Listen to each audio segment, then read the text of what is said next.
Voice of സത്യനാഥനില് അയാള് ഈ face ചെയ്യുന്നത് പ്രസിഡന്റുമായുള്ള പ്രശ്നത്തിലാണ്. അപ്പൊ അതിന് ലിമിറ്റേഷൻ ഉണ്ട്. നമുക്ക് കൂടുതൽ അതൊരു കോമാളിത്തത്തിലേക്ക് പോകാൻ പറ്റാത്തൊരു അവസ്ഥകളുണ്ട്. ഇപ്പൊ ഈ ഫ്ലെക്സിബിൾ ആവുക എന്ന് പറയുന്ന ഒരു വിഷയമുണ്ടല്ലോ. ചില ക്യാരക്ടേഴ്സിന് നമ്മൾ ഒരുപാട് ഫ്ലെക്സിബിൾ ആവാൻ പറ്റില്ല. അയാളുടെ രീതികളുണ്ട്. അപ്പൊ ക്യാരക്ടറിനെ ബേസ് ചെയ്തേ ഞാൻ പോയിട്ടുള്ളൂ. എനിക്ക് പല പ്രശ്നങ്ങളും, ഇപ്പൊ എന്റെ പ്രശ്നങ്ങൾ ഇന്നലെ തുടങ്ങിയൊന്നുമില്ല. ഞാൻ ഈ പൊട്ടിച്ചിരിപ്പിക്കുന്ന പടങ്ങൾ ചെയ്യണതിനൊക്കെ എത്രയോ വർഷം മുമ്പ് എനിക്ക് പ്രശ്നമുണ്ട്. ഞാൻ സിനിമയിൽ വരുന്ന കാലം തുടങ്ങി ഞാൻ ഒറ്റ മുറിയുള്ള ഒരു വീട്ടിൽ നിന്ന് വന്ന ഒരാളാണ്. അന്ന് എനിക്ക് പ്രശ്നമുണ്ട്. അന്ന് ഞാൻ തമാശ ചെയ്യുന്നില്ല. എന്റെ ജോലിയിൽ ഞാൻ ആ കഥാപാത്രം എന്ത് ആവശ്യപ്പെടുന്നു എന്നുള്ളത് മാത്രമേ ഞാൻ ചെയ്യുന്നുള്ളൂ. ഈ സിനിമ നിങ്ങൾ കാണൂ, എന്നിട്ട് അയാളോട് ചോദിക്കും ഇപ്പൊ ഇയാള് ശരിയായോ എന്ന് ചോദിക്കൂ.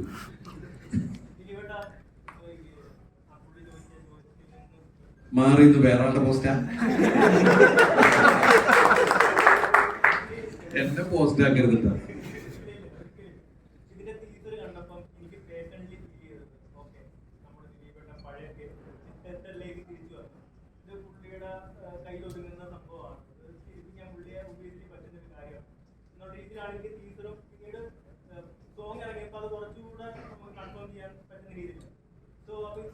ചെയ്ത പടങ്ങളുടെ കോമഡി അല്ലെങ്കിൽ കഥാപാത്രങ്ങളിൽ നിന്ന് റെഫറൻസ് എടുത്തിട്ടാണോ പവിയിലേക്ക് വന്നത്, അതോ ഇത്രയും നാളെ ചെയ്ത കോമഡിയിൽ നിന്നെല്ലാം മാറി പുതിയൊരു കഥാപാത്രമായിട്ടാണോ? ഇത് പുതിയൊരാളല്ലേ പവിത്രൻ, പുതിയൊരാളാണ്. പഴയത് രീതികളൊന്നുമല്ല.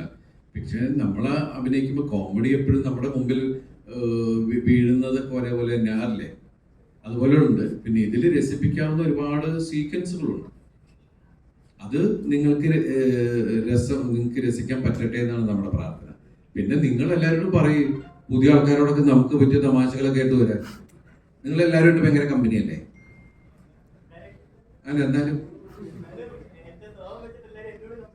അപ്പൊ പിന്നെ എളുപ്പമല്ലേ.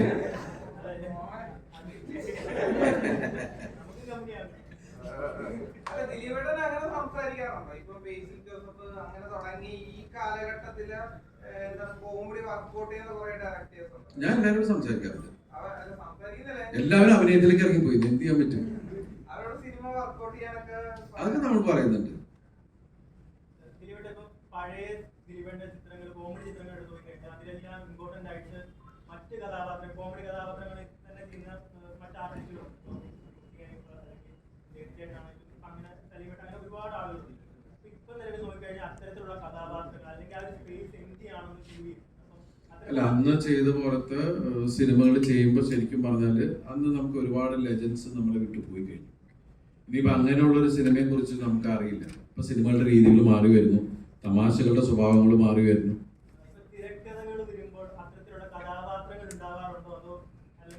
ഇല്ല, ഇപ്പൊ കൂടുതൽ ഇപ്പൊ പുതിയ ആൾക്കാർ കഥ പറയുന്നത് ഇപ്പോഴത്തെ രീതിക്കുള്ള രീതിയിലല്ല പറയുന്നത്. പണ്ട് നമ്മൾ ശരിക്കും പറഞ്ഞ ഒരു കഥ പറയുന്നത്, നമ്മുടെ അടുത്ത് ഒരു റൈറ്റർ വന്ന് കഥ പറയുന്നത്, ഒരു കഥാകൃത്ത് കഥ പറയുന്നത് കൂടുതലും നമുക്ക് പെട്ടെന്ന് കാര്യങ്ങൾ മനസ്സിലാൻ വേണ്ടിയിട്ട് ആർട്ടിസ്റ്റിനെ വെച്ചിട്ടാണ്. അപ്പൊ നമുക്ക് പെട്ടെന്ന് സിനിമ കാണാൻ പറ്റുകയാണ്. ഇന്ന് അങ്ങനെ എടുത്തു വന്ന് പറയാൻ പറ്റുന്ന വളരെ അപൂർവ ആർട്ടിസ്റ്റുകളുള്ളൂ. അങ്ങനെ പറയും, ആർട്ടിസ്റ്റുകളെ വെച്ചിട്ട് കഥ പറയും.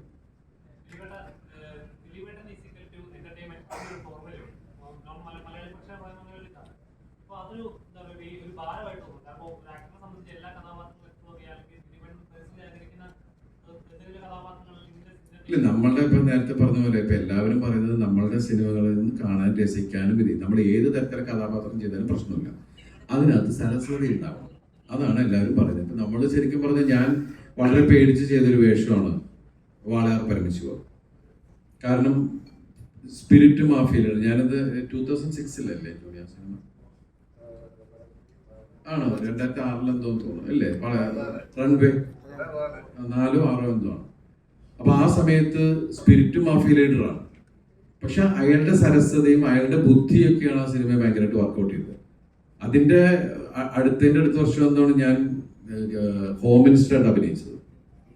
പക്ഷെ നമ്മൾ അതിലൂടെ എല്ലാവരും ആഗ്രഹിക്കുന്നത് നമ്മളിലൂടെ സരസതയെ കൂടി പറയാം. പിന്നെ ആസ് എൻ ആക്ടർ നമ്മൾ പല വഴിക്കുമൊക്കെ പോയി നോക്കും. കാരണം ഇല്ലെങ്കിൽ നമുക്ക് തന്നെ ബോറടിക്കുമല്ലേ ഒരേപോലെ ഇങ്ങനെ പോകുമ്പോൾ ഉണ്ടാവുന്ന വിഷയങ്ങൾ. അതിൽ ചിലത് ആൾക്കാർക്ക് ഇഷ്ടമാവും, ചിലത് ഇഷ്ടാവില്ല. ആക്ടറാണ്, നമ്മൾ ഇങ്ങനെ ട്രാവൽ ചെയ്തോണ്ടിരിക്കും അല്ലേ.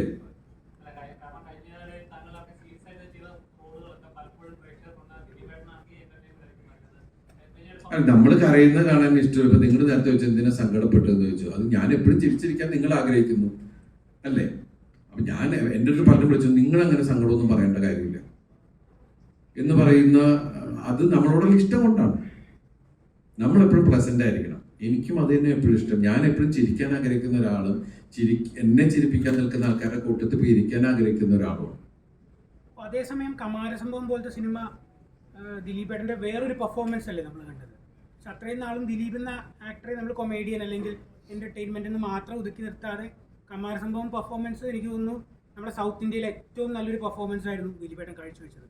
അപ്പോൾ അത് ആ പെർഫോമൻസിന് ദിലീപേട്ടൻ ഉദ്ദേശിച്ച രീതിയിൽ ആൾക്കാർ റെസ്പോണ്ട് ചെയ്തില്ല എന്ന് തോന്നിയിട്ടുണ്ട് ആ ഒരു സിനിമയുടെ.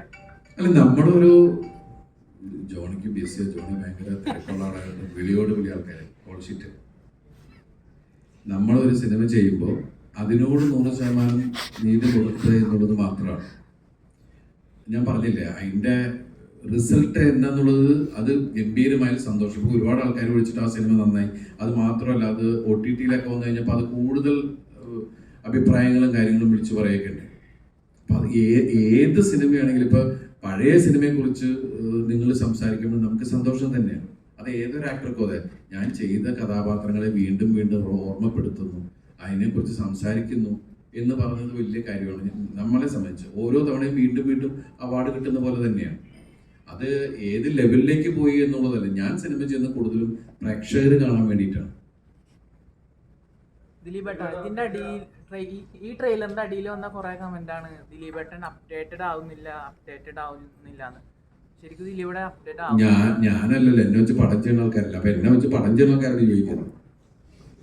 എനിക്ക് എന്നെ വെച്ച് ഡയറക്ട് ചെയ്യുന്നത്, എന്നെ വെച്ച് കഥ ഉണ്ടാക്കുന്ന റൈറ്റേഴ്സിന്റെ അപ്പുറം ഇരിക്കുന്നുണ്ട്. ഇവര് അപ്ഡേറ്റഡ് ആണോ എന്ന് ചോദിക്കും. കാരണം എനിക്ക് ഒറ്റക്ക് എന്ത് ചെയ്യാൻ പറ്റും? ഞാനാണ് ഡയറക്ടറെങ്കിൽ അതിന്റെ ഉത്തരവാദിത്വം മുഴുവൻ എന്റേതാണ്. ഞാൻ ചെയ്ത ഓരോ സിനിമയ്ക്കും ഓരോ ഡയറക്ടറുണ്ട്, ഒരു റൈറ്ററുണ്ട്, എല്ലാം ഇല്ലേ. ഞാൻ മാത്രമല്ലല്ലോ, ഞാൻ ആടുന്ന ഒരാളാണ്. അത് ഇവര് പറയുന്നതനുസരിച്ചാണ് ഞാൻ ചെയ്യുന്നത് അല്ലേ? അപ്പൊ നമ്മൾ ചില സംശയങ്ങൾ ചോദിക്കുമ്പോൾ അത് ഇതാണ്, ഇപ്പോഴത്തെ ഇങ്ങനെയാണ്. ഓക്കെ, ഞാൻ ഓരോ സിനിമയ്ക്കും എന്റെ ആർഗ്യുമെന്റ്സുകൾ, എന്റെ ചോദ്യങ്ങൾ കഴിഞ്ഞാൽ പിന്നെ ഞാൻ അവരുടെ കൂടെ യാത്ര ചോദിച്ചോക്കെ ഇവരോട്. ഞാൻ പിടിച്ചുകൊണ്ട് ഇവരെ കൊണ്ട് പോകുന്നതാണോ, ഞാൻ ഇവരുടെ കൂടെ പോകുന്നതാണോ എന്ന് ഇവര് രണ്ടുപേരും പറയട്ടെ. അത് ഏത് സിനിമയ്ക്ക് അങ്ങനെ തന്നെയാണ്. ഇത് മാറ്റുമോ, ഈ പറയുന്ന പേര് മാറ്റുമോ എന്ന് ചോദിക്കുന്നു. പവി കെയർടേക്കർ അപ്ഡേറ്റഡ് ആവുന്നില്ല എന്ന് പറയുന്ന അതിനകത്ത് പറയുന്നുണ്ട് അപ്ഡേറ്റഡ് ആവാൻ. അത് ഈ കഥാപാത്രത്തിന്റെ കാര്യത്തിന് വേണ്ടിയിട്ടാണ്. ഈ കഥാപാത്രത്തെ ഇവര് മോൾഡ് ചെയ്തിരിക്കുന്ന അങ്ങനെയാണ്. 18 വർഷം ഗൾഫിലൊക്കെ ആയിട്ട് അയാളുടെ ജീവിത രീതികളിൽ അയാൾ ഒരു പഴയ സ്വഭാവവും ചിന്തകളൊക്കെ ഉള്ള ഒരാള്. ഇപ്പോഴത്തെ കാലത്തിനനുസരിച്ച് അയാൾ മാറിയിട്ടില്ല. അയാളുടെ മാറ്റങ്ങൾ ഉണ്ടാവുന്നത് അയാളൊരു പ്രണയത്തിൽപ്പെട്ടപ്പോഴാണ് എന്നുള്ളതാണ്. പേഴ്സണലി ഞാൻ അപ്ഡേറ്റഡ് ആണെന്ന് വെച്ചാൽ ഞാൻ ഒരു അഹങ്കാരം പറഞ്ഞു, ഞാൻ എന്താന്ന് എനിക്ക് തന്നെ ഒരു പിടിയില്ലാണ്ട് പോയി.